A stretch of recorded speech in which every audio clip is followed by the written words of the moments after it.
Hello, adventurer. It's good to see you. You have made it to the morning grind. Welcome, welcome. It's the live stream at the beginning of the Geekverse, where we talk about all types of topics in geekdom, gaming, and fantasy, with an emphasis on being constructive and creating the things that we want to exist in the world. It's all on the grind, Sizemore. Can't be too fine, can't be too coarse. That's exactly right. There are a lot of adventures to be had today. Dungeons to explore and monsters to slay, and who knows what a random encounter might send our way. That's why we have to prepare, so settle in now for the morning grind with your favorite beverage in hand. Tea? Or maybe something a little stronger. I've got a few bottles of the old Wynyard left. Whatever you want. Pull up a chair. Dude. If you're feeling fancy, how about a cappuccino? Or a frappuccino? Or how about an espresso? Just tea, thank you. Sounds good to me, Gandalf. Whatever you want. I'm just glad you're here. Everyone is welcome. You can just watch if you want. You don't have to worship anything you don't want to worship. Thank you, Mike. But be forewarned. Sometimes we get really strange characters around here. Wait, what's that you say? Why can't you come and be a part of the stream? My wife would disown me. Oh no, I bet she'll be fine with it. Come on in. Am I scared for my safety? No. What are we supposed to do? Everybody do the secret handshake.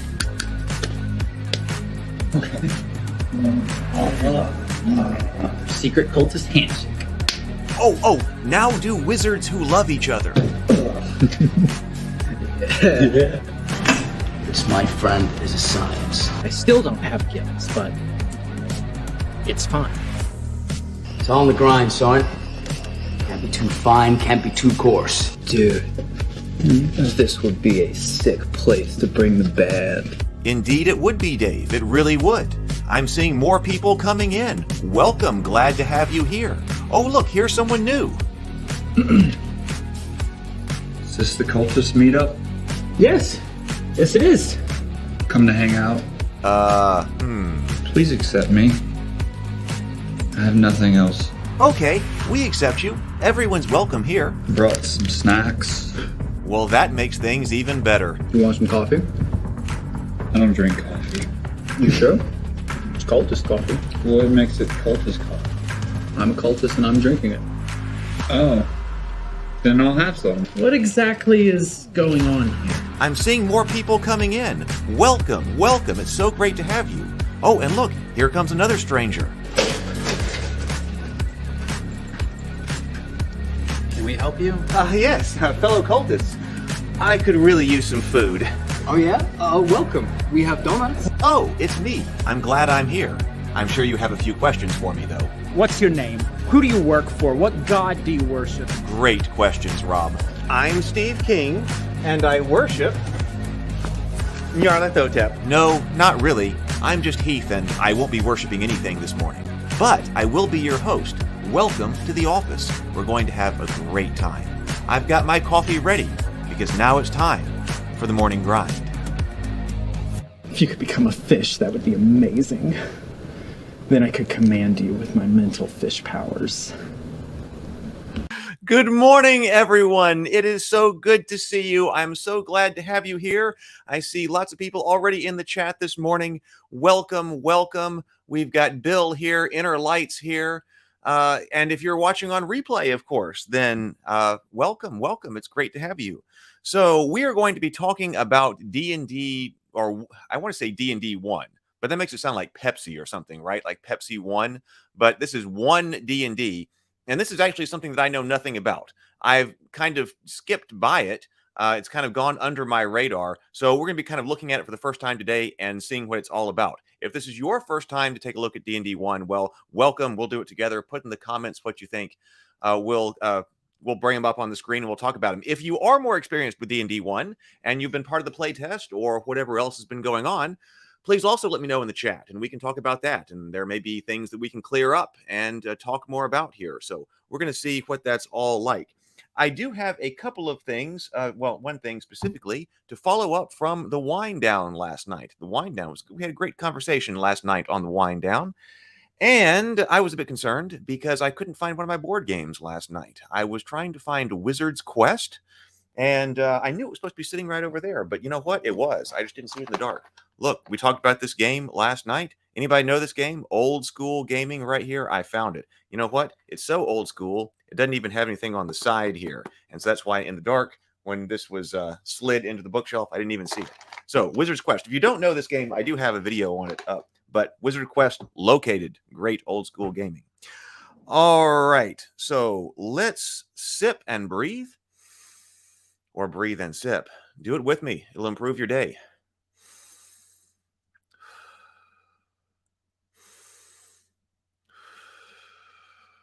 Deep inhale, complete exhale, and then take a sip of your favorite beverage. I've got Witch's Brew this morning. Ah, that's a great way to start the live stream. Okay, so I am also excited today because I finally had the opportunity to upgrade the morning messages. And so you are now looking at the upgraded morning messages. Let's go, see what you think. I'm excited.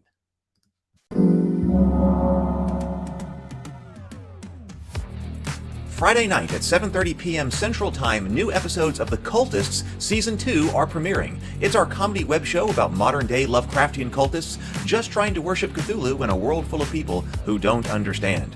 I attack the darkness. 40-10 psychic damage.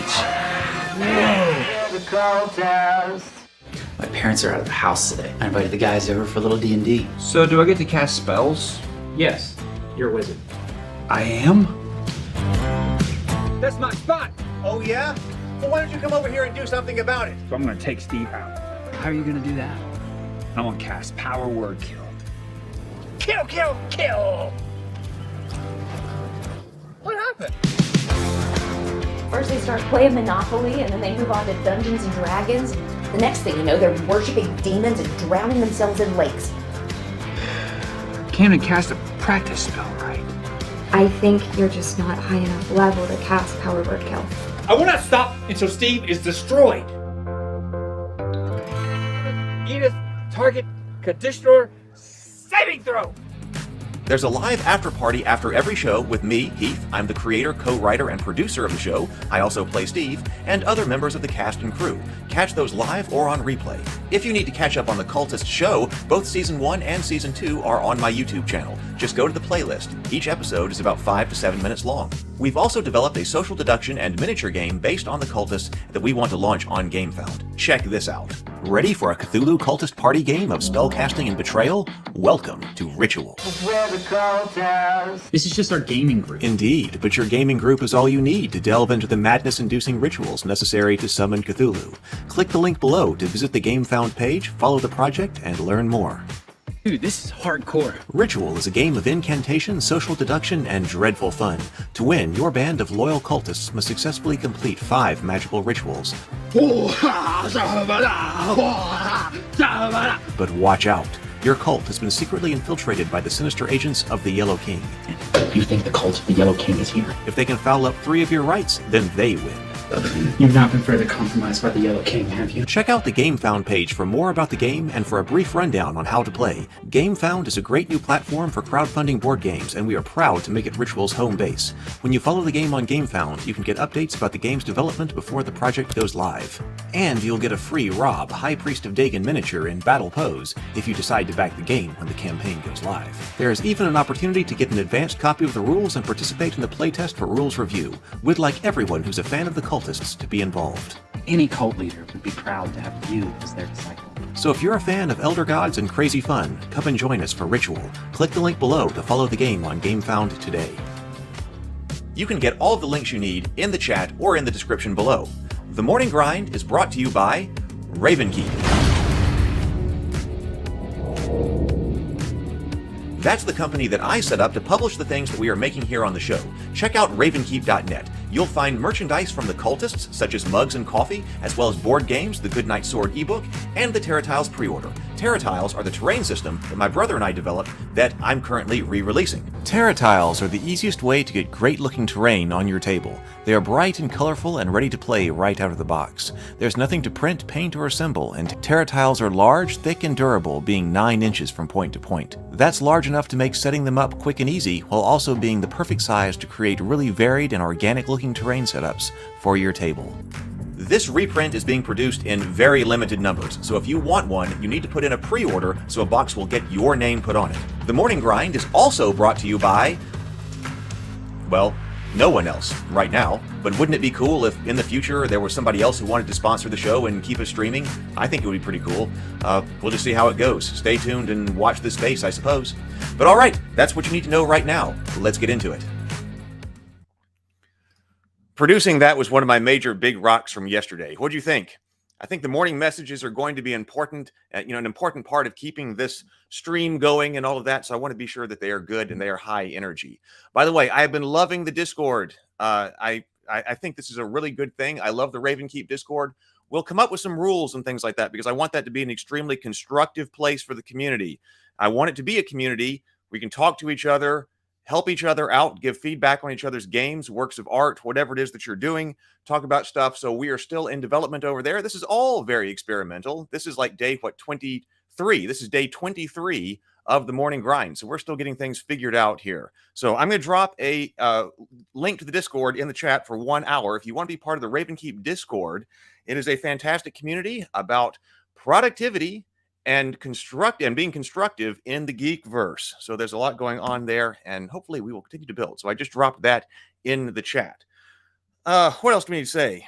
I believe that's just about it. So I bet it's time to get into our main topic. I see some more people coming in, and they have commentary on 1 DnD. So let's see here. Oh, Inner Light. So this apparently is very controversial, what's going on. I don't know. Like I said, I haven't really been following.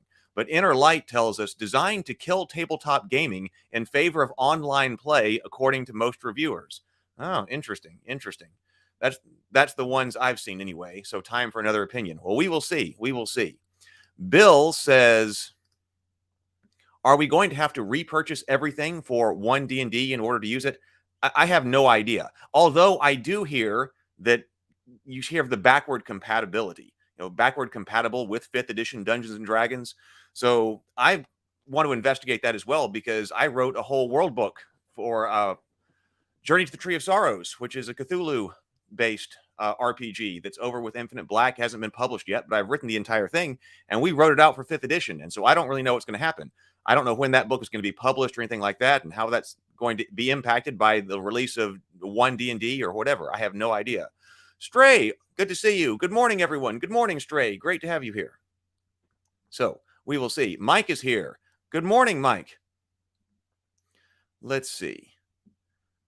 Yeah, Rhino says, glad you found it. Yes, I found it. That was bothering me. I was like, what? There's a game in here that I can't put my finger on. It's supposed to be there. Terra Tiles, that's right. All right. D&D as a paid service. I am not a fan. Really? Okay. I didn't know we were going paid service. I don't know. So we're going to find out what's going on here. So, okay. I had to actually figure out what to do as far as this goes because I heard there was this playtest going on.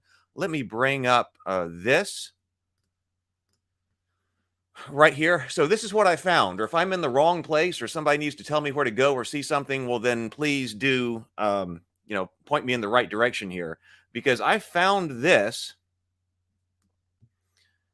Logged into D&D Beyond. Now, I used D&D Beyond quite a bit when I was playing in Lou's game. You can at the digital table, we built that. That's on the YouTube channel someplace. But I play in a variety of different ways. I play with people who don't want any technology at the table, and I completely understand that because we've talked about here how everything is going digitized in computers. Obviously, and it's only going to go more that way. And sometimes you have to deliberately break from that. But at other times, you can just completely embrace everything digital. And so at Lou's table, we were embracing everything digital. So had laptops open, D&D Beyond running, digital tabletop running, everything like that. So I've done both. So I had my D&D Beyond account. It sent me here. And so it says, this is the 1 DnD playtest materials. Get the 1 DnD playtest content, try it out in your game, and then provide feedback.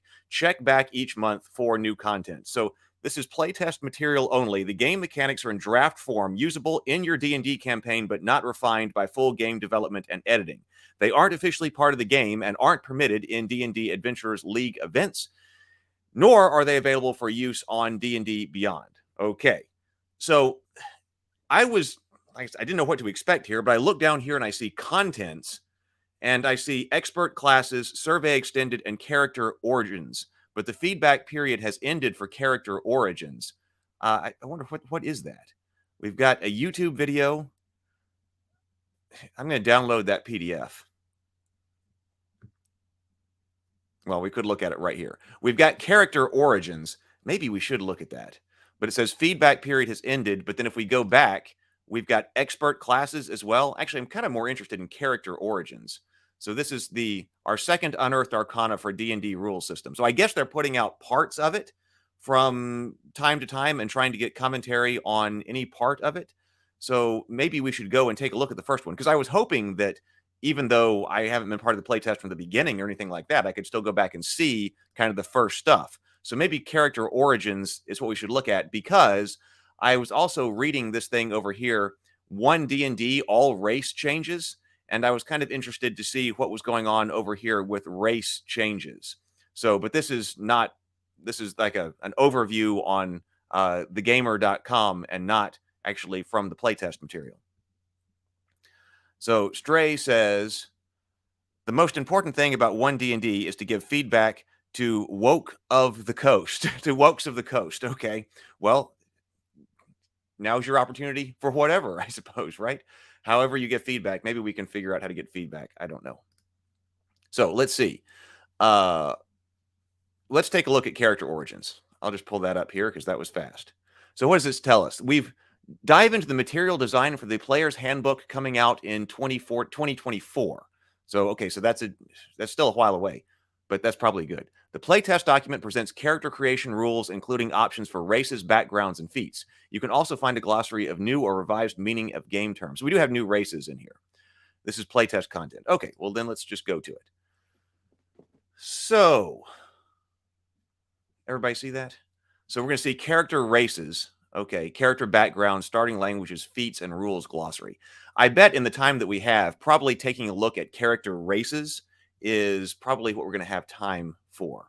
But let's see what we've got in here. Power level. Interesting note. The character options you read here might be more or less powerful than options in the Player's Handbook 2014. If a design survives playtesting, we'll adjust its power to the desired level before official publication. This means an option could be more or less powerful in its final form. So this is after character class. That's fine. You need a race, a background, and a language. So a race represents ancestry and confers game traits to the character. A character's background is a collection of characteristics that represent the place and occupation that were most formative on the character. Race traits. So character races. We have human here, and I was reading over here something about general changes. Actually, it might be good to go through over here to like understand the comparison between different things. But I understand that as I was reading over here, they're getting rid of half anything, right? And you just pick, if you're going to be half something, you just pick whichever parent you want to follow, and then basically being half of whatever it is just provides provides no game mechanical effects. So let's say, thanks to the magical workings of the multiverse, humanoids of different kinds sometimes have children together. For example, the folk who have a human parent and an orc or an elf parent are particularly common. Many other combinations are possible. If you'd like to play the child of such wondrous pairing, choose 2 race options that are humanoid to represent your parents. Then determine which of those race options provides your game traits, size, speed, and special traits. You can then mix and match visual characteristics, color, ear shape, and the like of the 2 options. For example, if your character is has a halfling and a gnome parent, you might choose halfling for your game traits and then decide your character has the pointed ears that are characteristic of the gnome. Finally, determine the average of the 2 options' lifespan traits to figure out how long your character might live. For example, a child of a halfling and a gnome has an average lifespan of 288 years. Okay, so I guess that means we are getting rid of like half elf, and we're getting rid of something like half orc, right? So how do we feel about that? Well, now, of course, there's the Middle-earth kind of side of things, which, I'm a huge fan of Middle-earth. So when we talk about half-elves there, I'm often thinking about like Elrond half-elven and his brother. And then, of course, if you're a half-elf, that's comparatively rare in Middle-earth. And then you decide which way you're going to choose. So that's kind of like, which one are you going to be? And that's a conscious choice on the half elf's life in Middle Earth. But of course, the world of Dungeons and Dragons is not the world of Middle Earth, obviously. So we're doing things a bit differently. So traditionally, we have had things like half elves, and we added in the half orc. That was, when did we add back in the half orc? Was that 3rd edition? I believe we added the half orc in back in 3rd edition. It had gone away. And actually, I've done a rather extensive look at the history of orcishness. That's here on the channel as well, looking at the history and development of orcs, their development from the demonic to how we know them today. So now, how are we going to know them if you're a half orc today? You might be completely human or completely orc as far as your traits go, and then as far as your game mechanics go, and then you choose whatever else you want. So Rhino says, I see the playtest as more of a marketing than playtest. They never released enough rules to actually play through an encounter. Oh, really? Well, see, that's kind of what I was looking for. We've, on this live stream, on the Morning Grind, we've been looking at a whole bunch of different role-playing games, and what we've been trying to do is figure out, okay, how do you play? And so for me, that's not necessarily making a character. Making a character can be fun. It is part of the enjoyment. But if I sit down to play and we sit down for 3 hours and we don't actually get to play, we just make characters. To me, I haven't felt like we played. So we've been trying to figure out how to play. So it looks like we're not going to be able to, get into, exactly, how to play. What's our core game mechanic? They've started, it looks like, if this is the first release, they've started with how to create a character, right? Which is, I want to start with, how are we actually going to play? What kind of game mechanics are changing? So we're starting with that here. So a fairy orc would be a fork. I guess so. You could play a fork, I guess, in the game. So I guess that also means that we're not going to have limits on the kind of half orc or half combinations that you can have. Instead of trying to work all of that out, I guess you can be, fairy dwarf, or what we got here? Fairy orc. Yeah, I mean, I guess you can go any way you want to with it here. So what did Mike say? Glad we got the laugh in. Good to see you, Andrew. Good to see you. Glad you're here. So, human traits. Creature size, humanoid. Size, medium or small. Oh, medium or small. Choose when you select this race. Speed, 30 feet. Lifespan, 80 years on average. As a human, you have the following traits. Resourceful, you gain inspiration whenever you finish a long rest. So if inspiration, so that's interesting. So we talked about on some other streams about how we didn't actually think that inspiration was done all that terribly well in 5e. I agree that it's one of the weak points, but now we're going in kind of a different direction, that inspiration, if it's similar to how we had inspiration in the past, that you just get it after a long rest for humans. Skillful, you gain proficiency in a skill of your choice. Versatile, you gain the skilled feat or another first level feat of your choice. Okay. So humans of many worlds. So obviously there are more different types of humans. And, in the past, we've also talked about, and I talked about this with Mark Tassin, who does I've got his book here, The World of Ataltus, when I interviewed him. We talked about dividing, of course, the biological side of whatever you are from the social side of it. And he does that in World of Ataltus. And I think that's a great idea because, I think that sometimes we've used sub-races for that. Okay, we've got this particular type of dwarf or this particular type of human, and then we've said, well, there are different types of humans or there are different types of dwarves. So they become sub-races. And I think it probably does make more sense to try to combine here's your biological characteristic. Select that over here, and then here's your social characteristic based on your culture and where you grow up, and combine those. I think that is a good way to go, to not have just a multitude of sub races. So is this an example? An example of a human? Is that what this is supposed to be? It's at the same heading level as human. So Ardling. Oh, no, they're not. I thought Ardling was going to be a type of human, but we got a different subheading. Subheading here for humans of many worlds. Ardling are supernatural beings who are either born on the upper planes or have one or more ancestors who originate there. Their bright souls shine with the light of immortal beings who also call the upper planes home. Oh, so is this like Iasamar? I do like playing those. I was playing an Iasamar cleric in Lou's game. So I am fond of that. So is that what they've become Ardlings now? Angelic flight? So I guess so. Heavenly, yeah, exalted. The fierce passions of Arborea, the heroic heart of Isgard. Isgard? Ah, I'm having to pronounce it live. And the wondrous nature of the Beastlands called to the Ardlings who have the exalted celestial legacy. So this is one of your celestial legacies.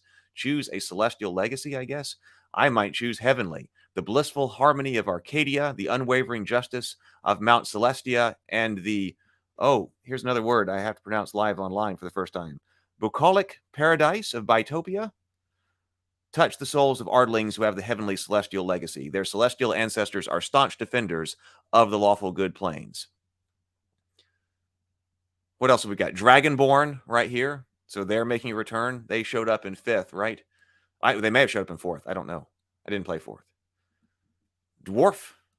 Classic. Elf. Actually, let's see what's going on with Dwarf. Medium size. Dark vision, dwarven resistance, resistance to poison damage, advantage on saving throws, dwarven toughness, hit point maximum increased by 1. It increases by 1 again when you gain a level. Forge wise, stone cutting, dwarves of many worlds. So elf traits. Fey ancestry. You have advantage on saving throws you make to avoid or end the charmed condition on yourself. Classic part of being an elf in D&D, I think.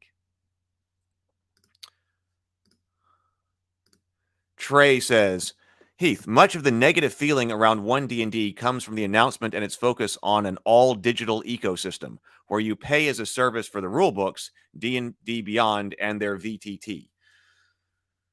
Well, that's interesting. So they're not going to be hardback, like physical books anymore? So, we want to be able to do these things, I think, both ways. We want to be able to embrace the digital feeling and be able to play online, especially as like we're developing an online community. I would love for us to be able to play online games and set that up in the Discord server or coordinate it to the Discord server or all that.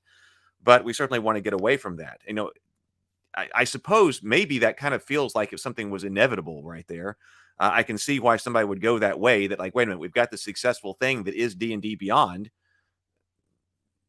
that was developed, and then all of a sudden, well, now wait a minute, we could probably have people subscribe to that and get their D&D that way. I can understand why that would be something that people wouldn't want. If I can't put the book on my shelf, that's a problem. And yeah, and it is a problem, like we were talking about, that Rhino says that do we really not have enough to play at the moment?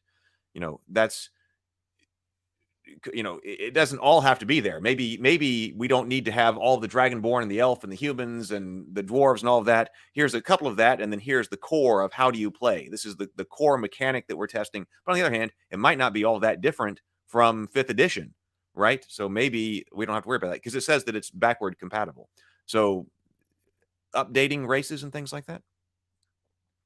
So Rhino Watcher says, this is how half races worked in Mystara. A human and elf had a 50-50 chance of having either, and a half elf and half elves were their own race. Oh, that was Galantry, right? I had the Galantry boxed set. I remember playing Galantry because that one was cool at the time because it came with the CD that you could play during the game, and it had the audio on it. I remember that. That's my experience with Mystara, though. Access Your Inner Light says, so unless you print it yourself, you won't be able to get it in print? Really? And Trey says, you will not be able to get update to rules without the subscription.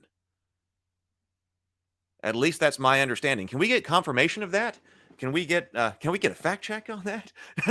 Is that really the way it's going to be? That there is no way to now, you can't update your physical book. You can print out more errata, but of course your physical book isn't going to update if there's some kind of rule change. You'd have to go to an errata page and keep it up with a separate notebook. Some of us will actually write in the book if there's some kind of errata change. Some of us, that would be an anathema. But that's rough. That's rough. I can see I can definitely see the argument for incorporating more online play and making online play more native.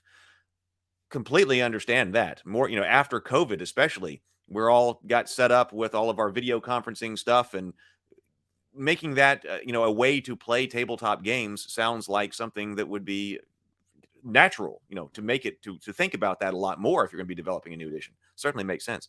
But you don't want to go all the way in, or, to the exclusion of other things. That's rough. So there's more controversy surrounding it rather than just like what they're doing with orcs and tieflings and things like that.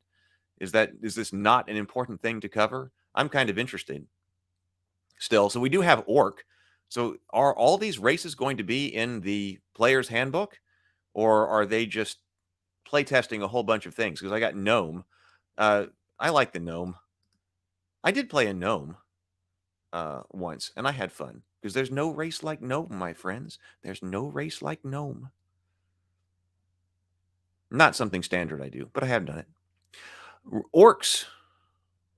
Getting orcs in there. And, when I was studying the orc, so here we actually not only do we have half orcs, I suppose, playable here, but now we're bringing the orc right into the PHB. I mean, orc has been a playable race for a while now. We've increased the amount of, orcs have become less and less demonic, and have become more and more like people, just like humans, and just with green skin and tusks, right? So now we're just incorporating not only half orcs, but straight orcs. Tieflings, always popular. What do orcs get then? You take the dash action as a bonus action, and when you do, you get a number of temporary hit points equal to your proficiency bonus. Dark vision, powerful build. You count as one size larger when determining your carrying capacity and the weight that you can push, pull, or drag. And when you are reduced to 0 hit points but not killed outright, you can drop to 1 hit point instead. Once you use this trait, you can't do so as long as you finish a long rest. So everything's going to have like the orcs of many worlds. I mean, I do understand from the design perspective of the universe and the world design perspective that, yeah, I would also want to try to move as many world-specific things out of the player's handbook, the core rules, as possible. And then, okay, there are going to be other books that are specific to certain settings or certain worlds that will have more world-specific information on that race, or, the information for that race. Thinking in terms of a generic system, that does make sense. But then again, I'm sure it has in the past, but recently, in the recent past, is the PHB a setting agnostic book? I mean, it's not, right? In 3rd edition, you had the gods right there that you worship. And of course, all the spells have the names of characters and things like that in it. So the flip side to that is that the PHB itself isn't setting agnostic. I mean, it's embedded in whatever Dungeons and Dragons. I guess they're calling it the multiverse now. It should be an option, talking about, online play. Yeah, I agree. Is the cross of an orc and a halfling an orcling? I guess so. That's not really one I want to think about. But I guess it would be a halfling. A halfling would be, half human, or, about half stature. So an orcling. Tieflings. Now, tieflings, I think it's really interesting about tieflings that they've become so popular, because, we have this history, and I've discussed this when I've talked about the history of orcs and orcishness in other videos, that here we actually have a representation of the demonic, right? And it's one of the most popular things that you can play in Dungeons and Dragons. So what does it mean if you actually get to be demonic? I like angels and demons. I guess that's why I focus on what the new Ardlings, I'm not sure if I like that name, but the Iasimar, and then also the tieflings, because I'm just into that thematically. So the tieflings are either born in the lower planes or have one or more fiendish ancestors who originated there. A tiefling, pronounced tiefling, is linked by blood to a devil demon, or Yugoloth, or some fiend. This connection to the lower planes is, for better or worse, the tiefling's fiendish legacy, which comes with the promise of power, yet has no effect on the tiefling's moral outlook. Very convenient, right? Very convenient. That's what I've been thinking about in the history of the development of orcs. We didn't get to tieflings, but people have talked about that as the orc has become less demonic And I think that had something to do with people wanting to play orcs. As people increasingly played orcs more and more, they lost more and more of their demonic trappings, right? But nonetheless, there is something in here that is more directly demonic. Because I suppose, especially with the history that Dungeons and Dragons has had with, the satanic panic and all of that, well, if people are going to be playing orcs, maybe they should be less demonic. Very interesting discussion to be had on that. But now here you have the tiefling, which is actually something demonic, right? And what does that do for you? What does that mean to be demonic? I love it. It has no effect on your moral outlook. It gives you the promises of power, and it makes you cool, right? It makes you cool. You get different color skin, and you get horns, and you have a tail, and you get brightly colored eyes and things like that. Very interesting. People love it. So a tiefling chooses whether or not to embrace or lament their fiendish ancestry. The 3 legacies are as follows: the heartless entropy of the abyss, the howling chaos of pandemonium, and the vast despair of Karsai.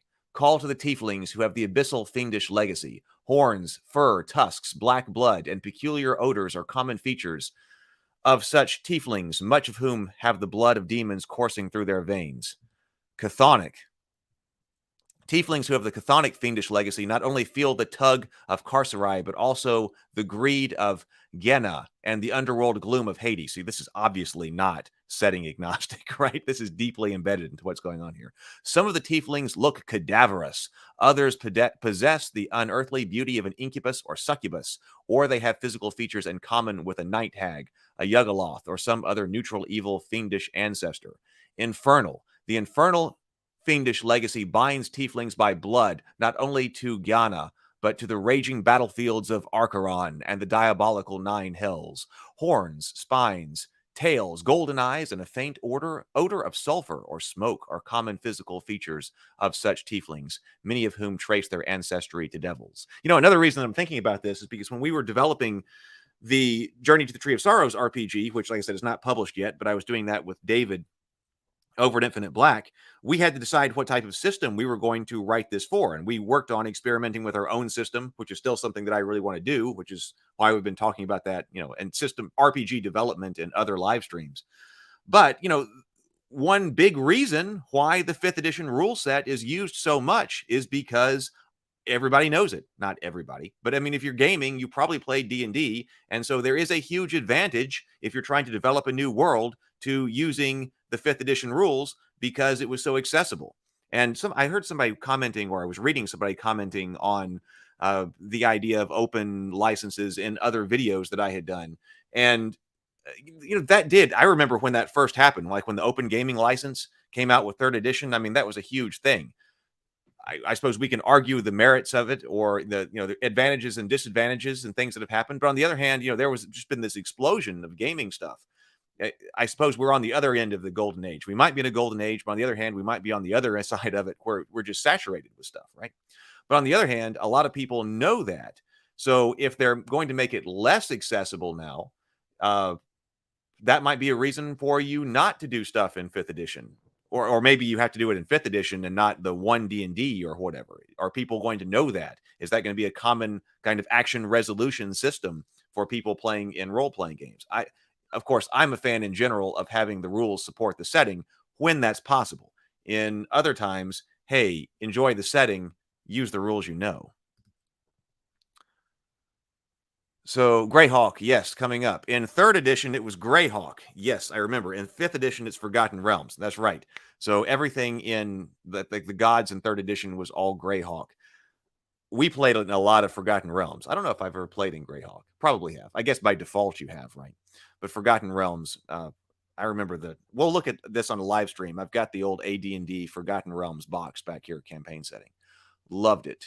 And so, now that Forgotten Realms is probably the most popular, right?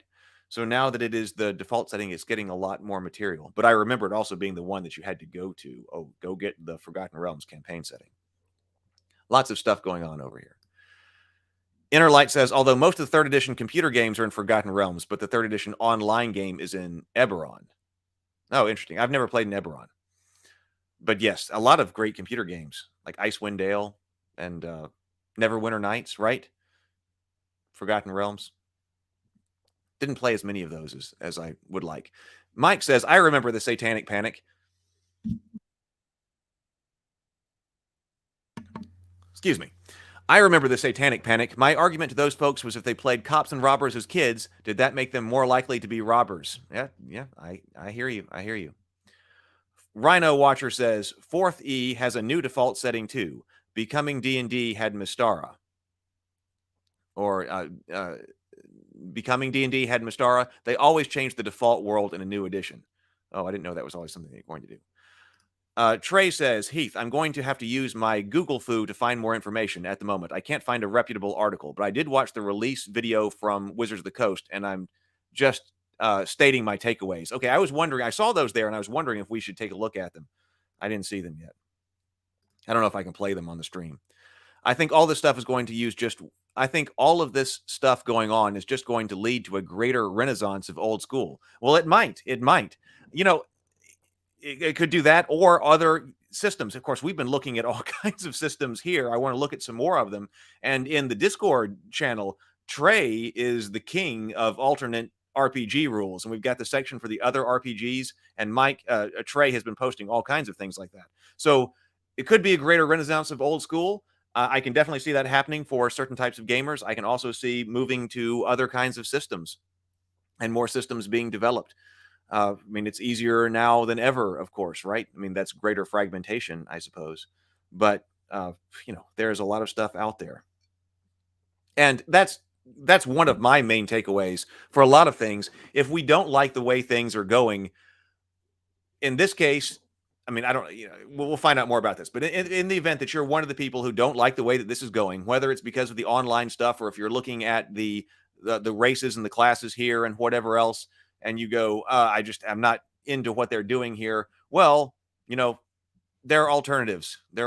I don't really, you know, we try to make this a constructive place. So, you know, if we don't like something, then we don't have to just talk about it forever, right? You know, oh, this isn't our thing. Will you move on to something else? You know, that's just, I mean, do that in TV, do that in movies, you know, whatever it is that, if you don't like it, don't engage with it. Just go do something that you enjoy. Bill says, greater renaissance. Prices of old school stuff will continue to go up on eBay. Well, that would probably be the case too, yeah. I had so much stuff and I sold a bunch of my library years and years ago. I've been trying to rebuy some of the key pieces anyway. Trey says, yay to new TTRPG innovations. Yes. But Inner Light says, who goes to eBay for OSR? There's a ton of OSR on drive-thru. Yeah. So if you really want the old school actual books themselves, well, I guess eBay. But it's not like the Basic Fantasy. And we looked at Basic Fantasy. We took a look at Basic Fantasy on the Morning Grind live stream. So take a look at Basic Fantasy. And also like 5 Torches Deep. I don't know if that's OSR or not, but like we looked at things like that. Check out Basic Fantasy. It was on the stream. We looked at what it did. Bill says, we'll check it out. Always looking for new stuff. I collect old stuff, though, as well. Me too. So, Fiendish Legacy. Where we were just saying that. I wanted to read more about that. Tiefling traits. Oh, we just read that. Tiefling creature humanoid, size, speed, lifespan. So we got Dark Vision, Fiendish Legacy. You are a recipient of a Fiendish Legacy that grants you supernatural abilities. Choose a legacy from the Fiendish Legacy table. Abyssal associated with chaotic evil planes. Chthonic associated with neutral evil planes. Or infernal associated with lawful evil planes. You gain the first level benefit of the chosen legacy. Starting at 3rd edition and again at starting at 3rd edition. Starting at 3rd level and again starting at 3rd edition and again at 5th edition. Starting at 3rd level and again at 5th level. You gain the ability to cast a higher level spell with this trait as shown on the table. Once you cast the spell with this trait, you can't cast the spell with it again until you finished a long rest. So, resistance to poison damage, poison spray cantrip, resistance to necrotic damage, chill touch cantrip, resistance to fire damage. You also know the firebolt cantrip. Sickness, hold person, ray of enfeeblement, hellish rebuke, and darkness. I understand why tieflings are popular. Intelligence, wisdom, or charisma is your spellcasting ability and otherworldly presence. You know the thaumaturgy cantrip. When you cast it with this trait, the spell uses the same spell casting ability as you use for your Fiendish Legacy trait. All right. So, okay, so we're not endless here. That seems like if that's all of them that are going into the PHP, that is a pretty good spread of races. Lots of characters to potentially play. Character backgrounds. What do we have here? What are backgrounds going to do for us? So, how are backgrounds going to customize us? Because I feel like they're underused in 5th edition. I feel like all of the bonds and traits and things like that are things that you go through in 5th edition that also really don't matter. I mean, you kind of do them in the beginning and then you forget about them. So how much is the background actually going to matter? Because it would be nice if you could actually do some customization. So by the way, does this mean the classes are not released yet? Am I actually looking at the first thing? Because this was after character creation. This is what you're supposed to do, but we didn't get actually what the character classes are. Does that mean they have not been released, or have they been taken down? Did people see them and take it down? So, background features. Background features ability scores. When you determine your character's ability scores, choose 2 of them and increase one by 2 and the other by 1. Alternatively, choose 3 ability scores and increase them all by 1. So everybody does that as a benefit of their background, depending on what they want their background to be. Skill proficiencies. Choose 2 skills. Your character gains proficiency in them. Oh, I see. So when you build a background, your character gains the features in the background features section. Okay, so this is how you build out new backgrounds. Got it. As you make choices for the other features, think about your character's past, blah, blah. If instead you decide to customize a pre-made background, you may choose any features in the background and replace them with features below of the same name. For example, if you want to change the background's language feature, you can replace that feature with the language feature below. Okay, so skill proficiency, tool proficiency, languages. So here we have as an example, as a sample, the Acolyte, +2 wisdom, +1 intelligence, insight, religion, calligrapher's supplies, knows celestial, and has the magic initiate feat. You devoted yourself to the service of a temple, either nestled in a town or secluded in a sacred grove. There you performed hallowed rites in honor of a god or pantheon. You served under a priest and studied religion. Thanks to your priest's instructions and your own devotion, you also learned how to channel a modicum of divine power in service of your place of worship and the people who prayed there. And here is starting equipment. Okay, so here's what I wonder about this. And I've been thinking about this in the context of backgrounds and also just level-based systems. I'm assuming we're still going to be doing classes and levels in 5th edition. I mean, it's compatible with 5th edition. So in 1 D&D, we're probably doing the same thing. I found, like, you know, if you think about what a level 1 character is and what a level 3 character is, like in 5th edition, like what is a level 1 character, right? That's when you're just starting off. Right. And in a lot of cases, especially in 5th edition, right, by the time you get to level 3, that's basically when you've got all of your starting abilities. So I feel like in many cases, your background is having been a first through 3rd level, whatever, you know, you were. And then you actually start going about level 4.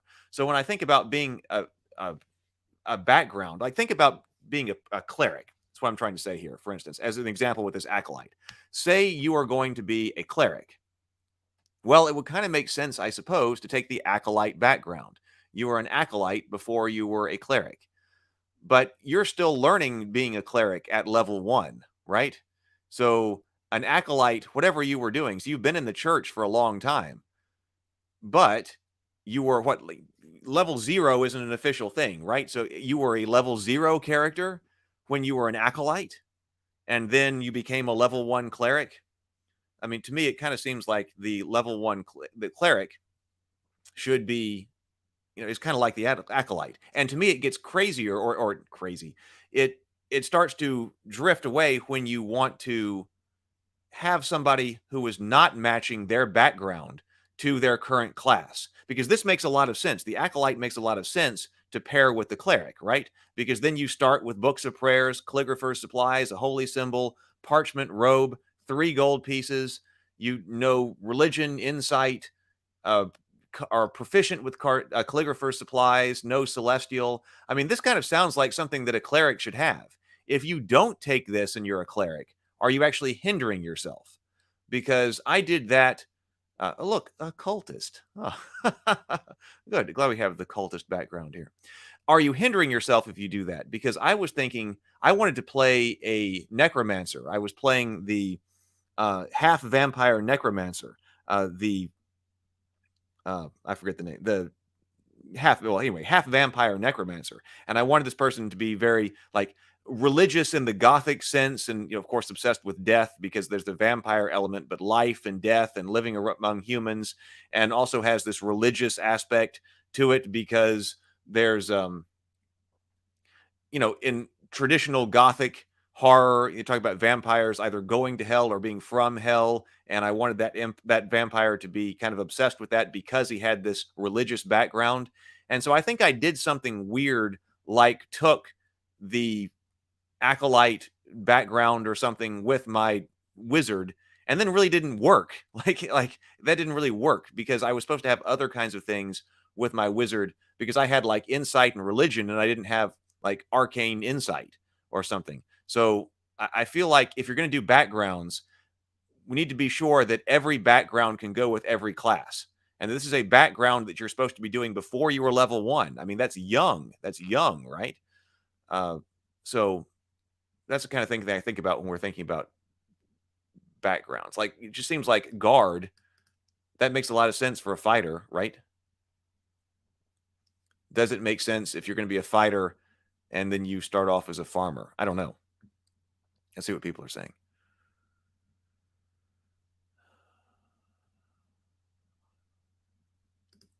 Inner Light says there have been a few games reviewed on this channel that are new OSR. Low fantasy gaming, 5 Torches Deep, but I can name quite a few more. Old School Essentials is a very popular OSR game now. Yeah, I want to look at Old School Essentials as well.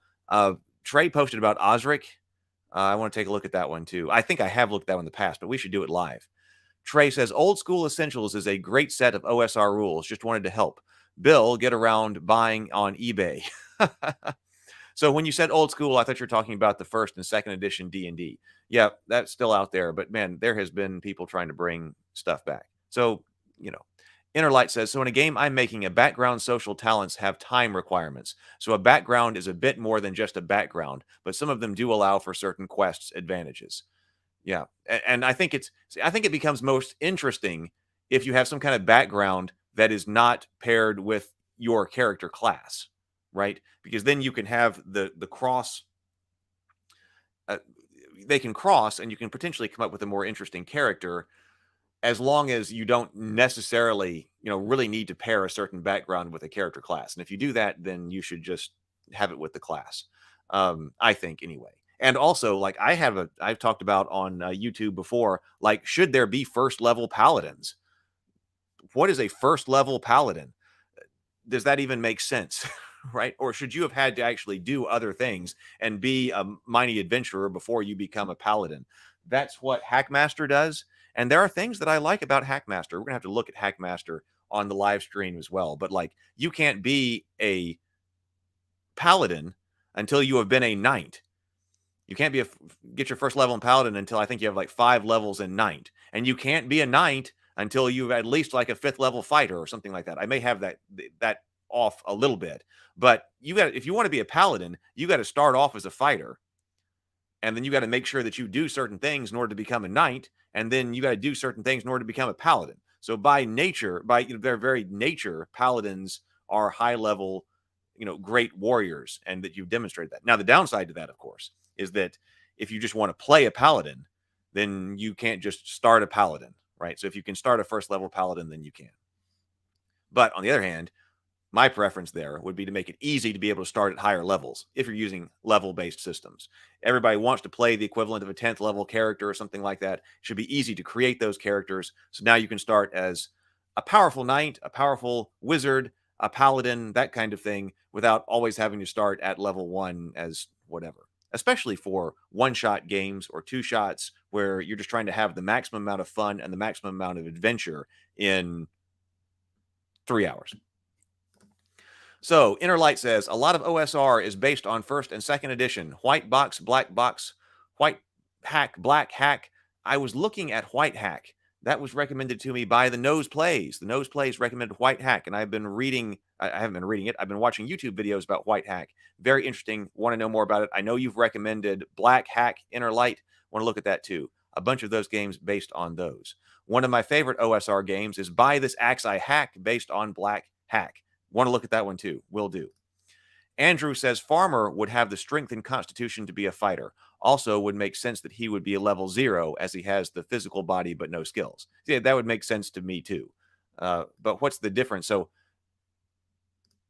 if you start off, if you say I'm a fighter, I'm a level 1 fighter, and I'm going to start off as a farmer. Okay, you get +2 constitution, +1 wisdom. You get animal handling and nature. You get carpentry tools. You get to speak halfling, and you get the feat tough. And then you get carpenter's tools, healing tools, an iron pot, a shovel, a sickle, traveler's clothes, and 32 gold pieces.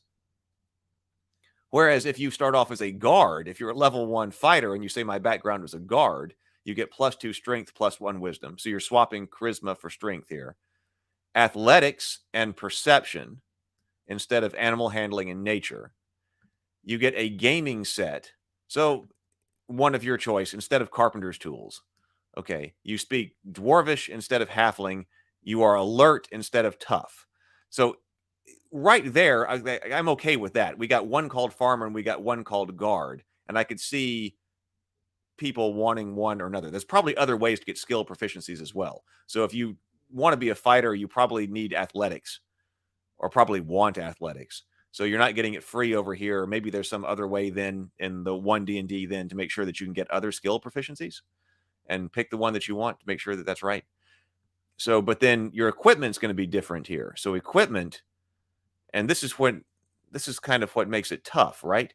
Because you get crossbow bolts over here, a gaming set that we talked about above, a hooded lantern, a light crossbow, manacles, a quiver, a spear, and traveler's clothes, as well as 12 GP. I guess you get maybe the idea is that you get more gold pieces over here so that you can buy your weapons, because like which one of these loadouts would I rather have as a level 1 fighter going to adventure? I think it would definitely be this over here. Iron pot, shovel, and sickle. Maybe not quite as useful. There might be rules for sickle as weapon if they're intending that to be the weapon. I suppose so. But I was wondering why farmer has so much gold. That could be it. They're compensating the farmer so the farmer can go and buy weapons and armor. There's no armor over here, but you go ahead and get some weapons, but you get 12 gold pieces. Maybe that's what's going on. See, and like background of gladiator, if you're a level 1 fighter, how old are you supposed to be if you're a human? And you've already been a gladiator? I suppose you could be if you were in that House of the Dragon episode where they had the kids fighting in the pit. I guess then you would have a background as a gladiator. Yeah, when I was 8 to 12, I was in a gladiator pit. So let's starting languages. Okay, we got languages. We've got feats.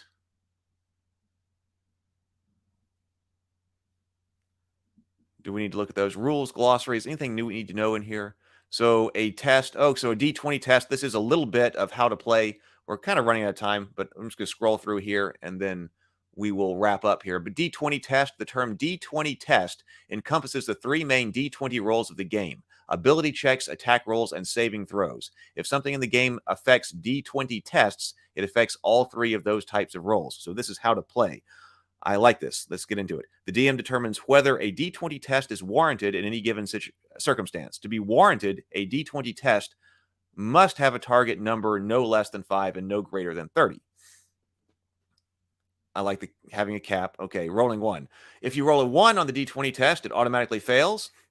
20, automatic success. Gain inspiration. Also gain inspiration when rolling the 20 thanks to the remarkable success. So inspiration is doing different things. I wonder if this is going in the direction or the wrong direction for me, the way I would have taken it. This is making it more mechanical. Well, right now it's very arbitrary. It's not embedded in the mechanics like fate points are, even though it's kind of supposed to, feel like that. But here we're making it something else, I guess. We have critical hits. If you roll a 20 for an attack with a weapon or unarmed strike, it's a critical hit. You roll the damage dice of the weapon or unarmed strike a second time, add those in. plus strength modifier. All right. Well, I guess that's what we're doing. And of course, we've talked a lot about in different videos. I got a lot of videos analyzing the math behind the D20 and whether or not we should use that for action resolution or what alternatives could be with 2D10 and 3D6 and stuff like that. We have looked at the math and broken that down into graphs quite a bit. Okay. Well, let's see where we are. I'm going to look at the chat, and then we're going to wind down here with productivity. So Trey says, Osric for Gold and Glory. I saw that you posted about Gold and Glory yesterday. Are good options if I want to check that out. It had a cool look of the cover. It definitely looked old school. For Gold and Glory, if you're looking for AD&D 2nd edition respectively, and both. If you are looking for AD&D 2nd edition respectively, and both are pay what you want or free on Drive-Thru RPG. Yeah, I want to check out both of those. We'll be doing that. So, this is interesting. I was glad that I got into it. I want to know, where this is going from the purpose of potentially developing campaign settings. Is this something I can use? Of course, the licenses and all of that is something to also think about, because we talk about those. That's definitely going to impact what we can do as creators and what we can self-publish. So we will just have to find out because if you can't create new material for one D&D, then it might not be worth looking at anyway. If you're trying to do self-published stuff and be your own creator, of course, play it, but it might not fit that purpose. So we're gonna have to look at that more. I think it's interesting that a lot of the controversy then has been about the structure of the game outside of the rules, what they're doing with the online stuff. I'm going to have to look at that quite a bit more as well. I certainly still want hardback books to be in my hand physically as well. So a lot of people here. Glad to see you. If you are new here, first of all, absolutely glad to have you. And if you are watching this on replay, I am so glad that you're watching this on replay as well, and that you have found us. I am very glad that you are here. One of the things that we do as part of the morning grind is try to make sure that we are planning our day. This is the way we always close out the morning grind, because I want this to be a positive impact on your life. We get to geek out for about an hour every day talking about our geek-related stuff. We talk about RPGs. We've been RPG heavy lately, but I want to talk more about board games. I want to talk more about some different stories. I want to review board games. We're going to talk about world building too. World building is going to be a big part of this. So there's going to be a lot of different topics coming. So we get to dive into a topic for about an hour and enjoy ourselves and chat. But then the rest of the day is coming. So we got to get ready for the rest of the day. And we want to know what it's going to take in order to make it a good day for us. And then there's a live stream tonight called The Wind Down at 7:30 Central, where we hold ourselves accountable. So if you are trying to get your day structured and in order, being a creative person, being a constructive person, maybe this would help you out. This stream, Ravenkeep, would love to have you. We will do great things together. So we're going to do that next. Let's go over here to this. I manage my department, and I've been doing that for several years now. Your department's just you, right? Yes, Jim, but I am not easy to manage.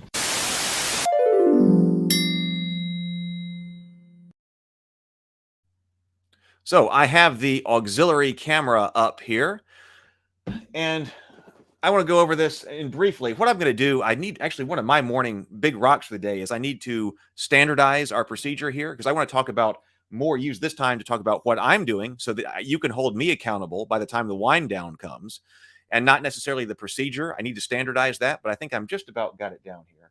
We take an index card. The easiest way, if you want to try to improve your day here and join the community and be better, well, take an index card or another sheet of paper, something small like this, but the small piece of paper is the key. And we're going to put on this the big rocks. You can decide what your big rocks are that you need to move today, and that if you did those things at the end of the day, you would feel really good about yourself and be able to say, I had a good day and that I moved my big rocks when we hold ourselves accountable on the wind down tonight. So you get 1, 2, 3 big rocks. You can't make them huge rocks. They've got to be doable things that can actually be accomplished in about the next, 10 hours or whatever it is before the wind down. They're about 10 hours or whatever it is before 7:30 p.m. tonight when we check this up and hold ourselves accountable. So how are you going to use this time? What are you going to try to do today that advances you and makes the day do what you want to do? If you can do all 3, well, then add number 4. All right. because, hey, you did all 3. Do another one. But don't add 6, 8, 10. Don't do that because you won't be able to do it. And then you'll be depressed when you look at the wind down tonight. And you go, man, it was a bad day. I was supposed to do all 37 of these things and I didn't get them all done. Must have been a bad day. No, no, no. Don't do that. Go ahead and take a look at what your big rocks are going to be. I'm not going to think about mine right here. I need to think about mine off of camera. So I'll have big rocks written down, and then you can hold me accountable tonight. Doing some more of the materials for the morning grind would be good, but I'm not sure if that's essential. Need to work on the, actually, I do need to spend time on ritual 0.7 rules so I can get those out. Still trying to get that done. And then also still need to evaluate setting up an online playtest because I know there are people who want to playtest online. So that's one of them. So join us here. Also, if you want more structure, well, I divide time into our major categories, like core creative time. Do you need to work on your modules? Do you need to write your games? Do you need to do your own game development? Do you need to work on your campaign setting? Is it something that you're trying to get published? Is it something that you're trying to self-publish? Or if you're not trying to do any of that, or do you just need to work on something for Friday night's game that would help out? E.g., if I spent 20 minutes today or an hour today working on the game I'm going to be running on Friday night for my friends, that would be a great day. All right, then plan some time for that. Plan some time for that. YouTube, I'm here on YouTube. Ravenkeep, that's just my business stuff. It's been a good day. I've already worked for about 4 hours on Ravenkeep before I started the live stream. Cleaning the house, perhaps clean up your creative area. You'll be more creative. And for me, deliberate active recreation. Deliberate active recreation. I've been going for a hike every afternoon, I believe, for 19 days straight, 3 hours. So maybe you need to do something like that as well. Something active could be yoga, whatever works for you. You don't have to do what I do. You figure out what works for you. So think about that. Think about your day, how you're going to use it, and then we will all get together for the wind down tonight and hold ourselves accountable. I've really enjoyed it, everybody. Thank you so much for being here on the stream, and thank you for the comments. Very active discussion. I look forward to seeing what people say in the comments on the replay as well for this. So thank you, everybody. I will see you on the Discord server and elsewhere online, and then I will see you tonight. Bye, everybody.